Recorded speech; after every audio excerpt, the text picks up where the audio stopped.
problem that I was talking about. So the tipping problem is all a function of where is the center of mass with respect to the pivot.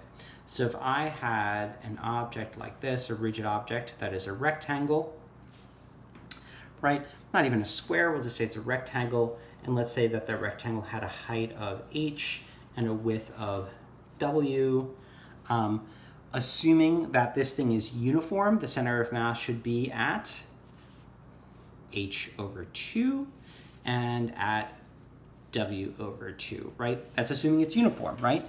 Now, if this object is not uniform, I'd have to do some other work in order to figure out where the center of mass point on the object is, because that's all that matters, because that's where the force of gravity acts through. So there we go. So imagine that there's a force here trying to get this thing to pivot about that edge. Now, a note about that pivot. Why does that happen if I push here? Well, if you think about it, absent some sort of constraint here, what should actually happen is that this object should just turn, because as we will talk about, or as I'm about to talk about, that absent an external constraint, what point do objects naturally rotate about? And if you said their center of mass, you're right. Well, why? Well, we actually introduced that right at the beginning of the rotation unit. And it was sort of an offhand comment in a problem that we did together, but it is of massive importance. The reason why an object or system, when unconstrained, would naturally rotate about its center of mass is very simply because we said that the moment of inertia of a system is minimized about an axis through its center of mass. And kinetic energy is equal to 1/2 I omega squared. So if omega is going to happen, and nature always tends towards lower energy states. That's just like almost like a universal understanding about how things function in the universe, that if given two objects and one of those, or given two scenarios and one of those scenarios requires less energy in order to achieve the change, that's what's going to happen, right? So since kinetic energy would be minimized with a minimum I, that's the reason why objects would naturally rotate about their center of mass unless otherwise constrained. Now, if I push here, this object wants to rotate about its center of mass, but it can't because this point of contact would then need to move into the ground. So that produces a normal force up as well as a frictional force, right? In this direction. Because if you think, or actually the frictional force, what direction would the frictional force be? Well, it would actually depend on what was happening with the system. But there would be a frictional force at this pivot that would try to counteract the system rotating about this point.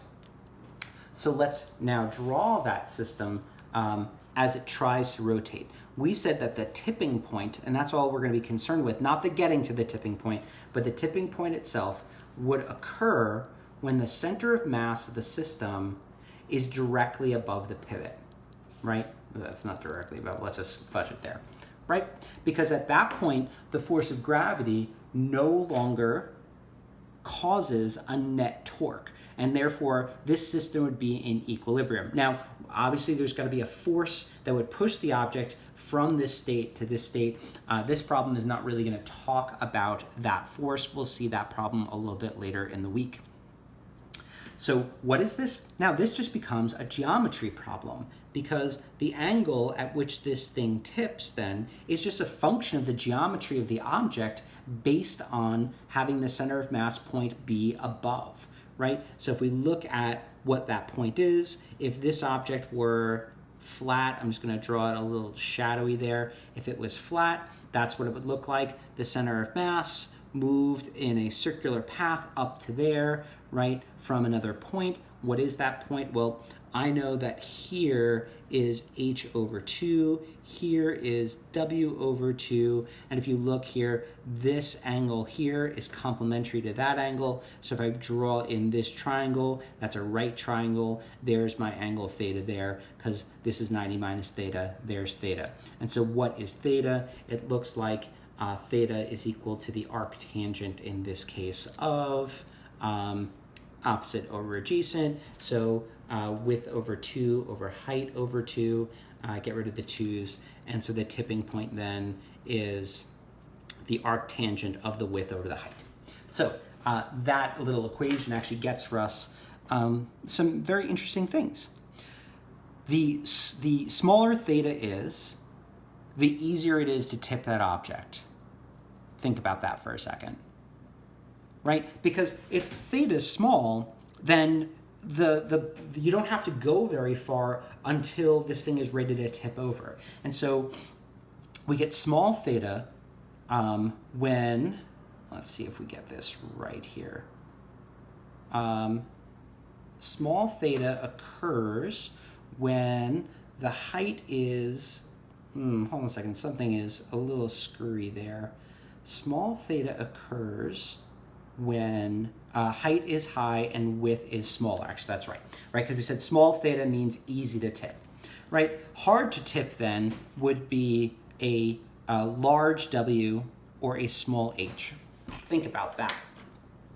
Oh, well, hopefully you thought about if you're trying to knock, say playing sports, if you don't want to get knocked over, what do you want to do? Well, you want to crouch down. What does that do? That makes your center of mass closer to the ground. That decreases h, therefore increases the angle at which you tip. And that makes you harder to tip. If you widen your stance, it makes you harder to tip. Right? And so those are all the things. If you think about very stable cars, so what type of car tips over easily, right? Like a truck. Trucks tip over a lot more easily than a sports car. Why? Sports cars have a very wide wheelbase and they're very low to the ground, whereas a truck has a center of mass that's up high and they don't really have all that wide of a wheelbase compared to their height, right? So it's not just about having a wide wheelbase compared to height. So that's the tipping problem, and we will deal in the next unit with about how we're getting up to that point rather than dealing with the point itself. The second problem that I want to talk about is going to be the tipping problem with the books, but we're going to do that in the next video.